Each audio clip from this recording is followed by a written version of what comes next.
Good afternoon. Good afternoon. Hujambo. Mwebare kucha. Muli mucha.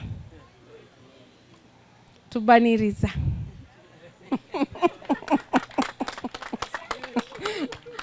Thank you so much for welcoming us here this afternoon for a very, very beautiful ceremony. I wish to thank the students of which school? Which school are you from? Say it louder.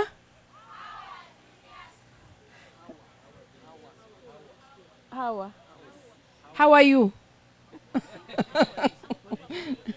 No, thank you so much for two things. One, for entertaining us very well. But two, for being the only group here that could sing the East African anthem in Kiswahili.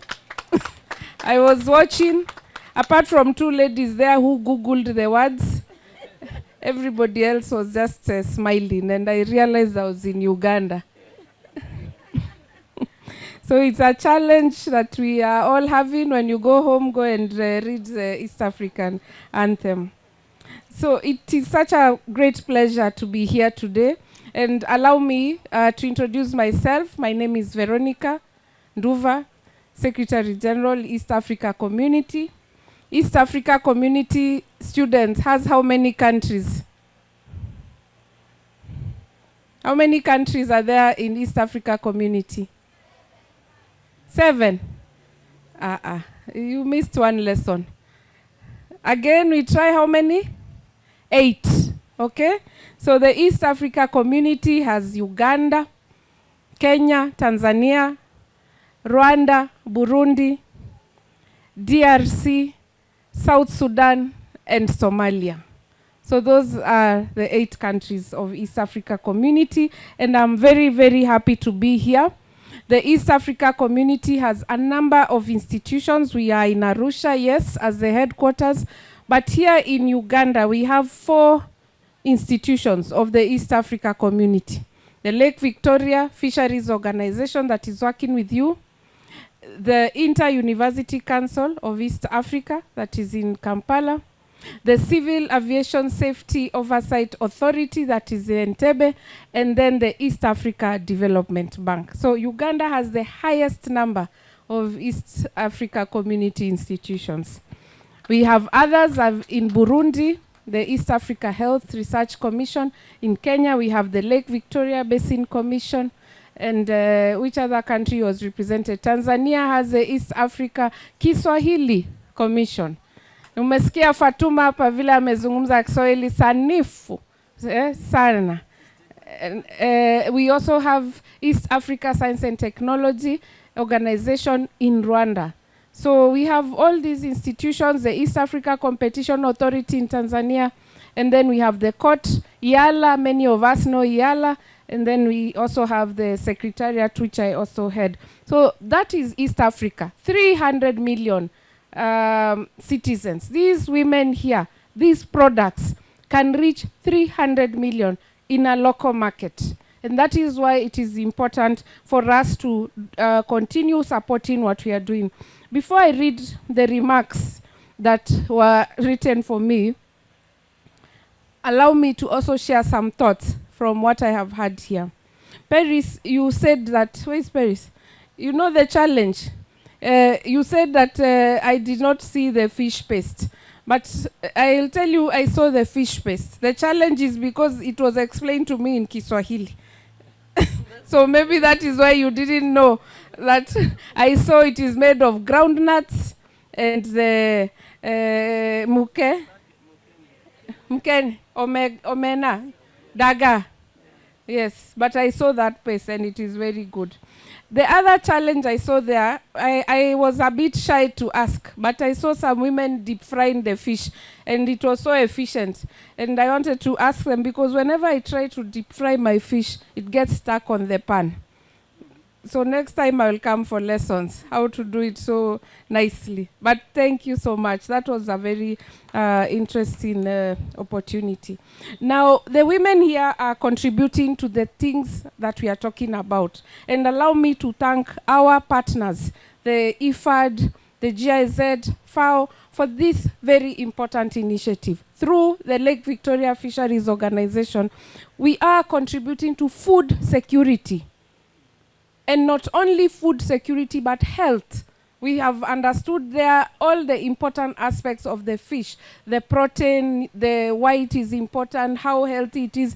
We are contributing to women economic empowerment. How? Because we have seen value addition. Zile vitu tulikuwa tunatupa kwenye samaki. Sijui Waswahili mnaziita nini? Hiyo flotation device. The mouse. Mabol? Florian. Migondo. Mabondo. Kuna Mtanzania moja hapa atanisaidia na Kiswahili. Magondo. All that is value addition, and we are contributing to women economic empowerment. But also we have seen agribusiness, because we have seen value addition, nothing going to waste. Before, when we had our fish, we could throw away so many things. The only thing that I have not seen to have a unique use is the skin. But I think I went somewhere in Kenya in another assignment at Lake Turkana, and I saw that they were making fish leather out of the skin. So that is another challenge, Paris, that you can now use everything. The bones can do jewelry, you know. So nothing should go to waste. We should go to the dustbin and find nothing. The dustbin should be used to put money that is gotten for the value addition that we have gotten. I also wish to appreciate this training that has taken place. Listening to Paris, listening to the other lady who talked, I picked out a number of things that are happening because of this women group, because of this joint training. I picked out skilling. The training that you're getting, there is skilling.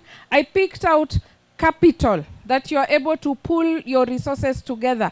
We all know in East Africa, our biggest economies are informal economies. We know that our economies are held together by micro, small, medium enterprises. And this is the power of women groups. And men have never understood this secret, the power of women groups. Putting your little resources together for bigger gain. And that is a very big lesson. We've also seen income, because there is income generated from the value addition. I've also picked out assets. Please do not despise this. This is a great beginning. So may I say we clap for ourselves better. And you know, I saw a delegation from Kenya. You need to teach our neighbors how we clap. Can we give them those ululations? Let us clap, and we do it. Are those real Kenyans? Leave only Kenyans. Leave Kenyans to teach us. You know, let me teach you something from Kenya unique. When children are born in some communities, if it is a girl, what you get? 3 what? 3 ululations. These are not real Kenyans.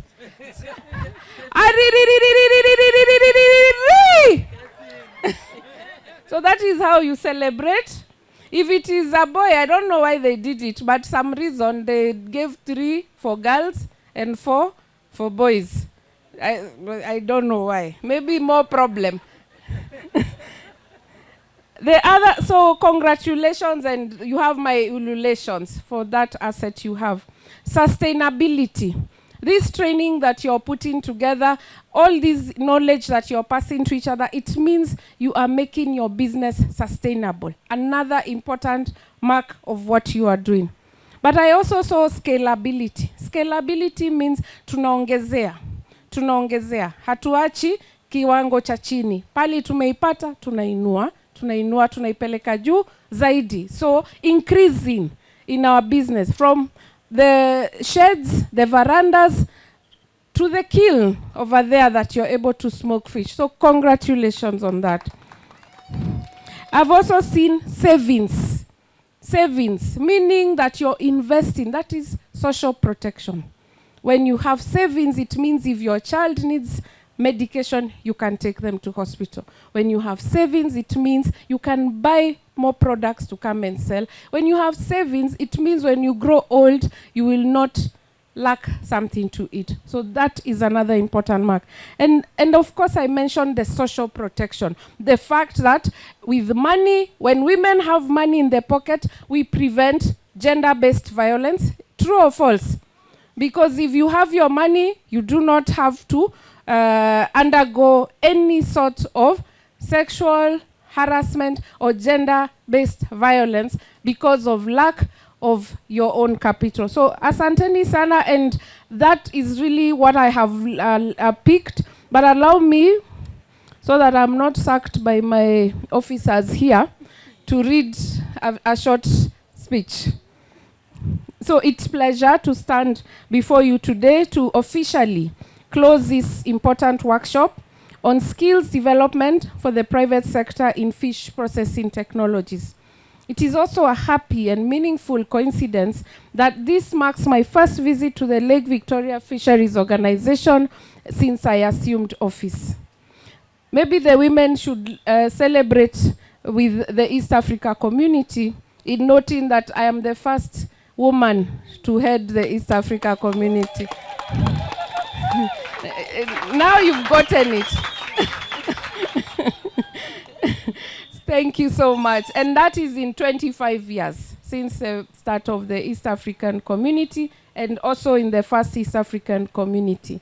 I wish to begin by recognizing the immense potential of our youth and women to contribute significantly to food security and national development across the EAC.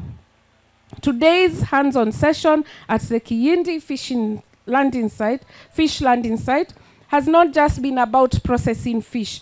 It has been about empowerment. It has been about unlocking our potential and transforming productivity and impact. I trust the experience has allowed for valuable peer learning. I trust you have exchanged.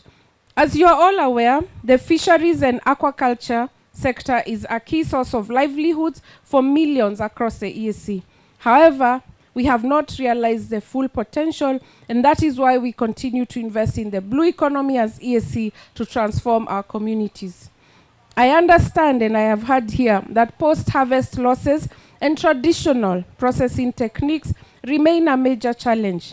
But I'm pleased to note that through the support of IFAD, LVFO will soon install 3 solar dryers in Kenya, Uganda, and the United Republic of Tanzania. We are grateful to IFAD for this support. The EAC remains committed to mobilizing additional resources to enhance working conditions, especially for women, youth, and in the fishing communities. I wish to ask my CEO here, listening to the challenges, changamoto zilizotolewa hapa, tutajifunza Kiswahili, Bwana Idi, na yule Mama Fatuma, ametoa changamoto mingi. And now I would like you and your team to work towards helping write proposals. You know that is part of it. Proposals. Tuweze kuandika, tuwasaidie kuandika hizi changamoto into concrete bankable projects that can be funded, because that is half of it, capacity building for resource mobilization. Meskia Paris, have you heard? So you follow up with him. This training is a critical step forward. It has equipped us with practical steps, knowledge, and confidence to meaningfully engage in the entire fisheries and aquaculture value chain. I must highlight the importance of silverfish, locally known as Dagaa, Omena, or Mukene, as highly nutritious food resource, a vital role in our health, for health in our region, for women who are lactating, and children. This training has also covered actors in the fish maw value chain. Fish maw is a prized product, contributing over 90 million USD annually to national economies across the EAC. However, the fish meal trade is still largely unregulated, and we must organize and streamline this value chain to unlock full potential. The EAC is deeply committed to fostering an inclusive, dynamic private sector collaboration and an aquaculture and fishing culture where women are not just on the side, but at the center, where youth are not just looking for jobs, but creating them. I want to thank our partners, our trainers, our facilitators for bringing their expertise and commitment to this effort. To our participants, I encourage you to embrace this opportunity fully. They say information is power, knowledge is strength. Be innovative, be bold, and believe in your ability to lead and make a difference. You have to be bold, and if you want to know how to be bold, let us learn from the children. I saw one of the girls dancing, and I spotted her and told my team, this one reminds me of Eddie Kenzo, Sitialos. You know, she was very energetic. You have to be bold in order to succeed. I have had a number of the issues. I have an opportunity for a meeting later with another high level of authority, and I will mention to him that I visited the women, and this is what they said. And I want to say, if there is something that Uganda should be proud of, the vision bearer for integration within the EAC is His Excellency President Yoweri Museveni. Every time you talk to him, he talks about those elimination of those tariff barriers. Every time you listen to him, he will say we have to open up ourselves to trading. So I have had the challenges you've talked about, creating awareness on the policy implementers, ensuring our customs officials know what is required, the need for what is required to be standardized so that we know what we need, and lastly, creating awareness for everybody so that we can open up our borders to trade that does not have any barriers, to trade that increases income, that increases access, because that is why we are founded. Finally, I want to commend the Lake Victoria Fisheries Organization for conducting the recent joint operations with Lake Victoria riparian partner states, which help curb illegal fishing activities and raise awareness on the importance of sustainability. Perhaps, and thank you, Joyce. Joyce? What was your name? Joyce? Yes, the one who was closest to God. Thank you. You know, when I asked doctor here, what is a mature Mukene? How do you know a baby Mukene from mature Mukene? The reason was not because I wanted to know. I wanted to pass a message. And that has come out in the challenges highlighted by Fatuma, that we must have proper fishing practices. We should not fish fingerlings or baby fish, in other words. So it is important that knowledge, the fact that I asked, what is a baby Mukene? And I was given also a good answer. It's in the fishing nets. But there are people out there who are not using the right size of fishing net because they do not care about that. So we have to make information available. What is the right size of an age of maturity for fish to be in the market? So thank you, Joyce, for that information.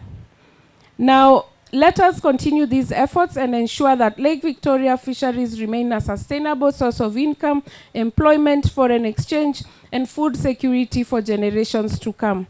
May this workshop mark the beginning of stronger partnerships, enhance skills, and better livelihoods across our fisheries sector. As I conclude, I want to thank my first trainer, the one who was cutting the big fish. Where is he? The one who needs to sharpen his knife. Thank you. I think my biggest takeaway is that a Nile perch can be as heavy as 100 kilos, bigger than you. So I think that is Mbuta.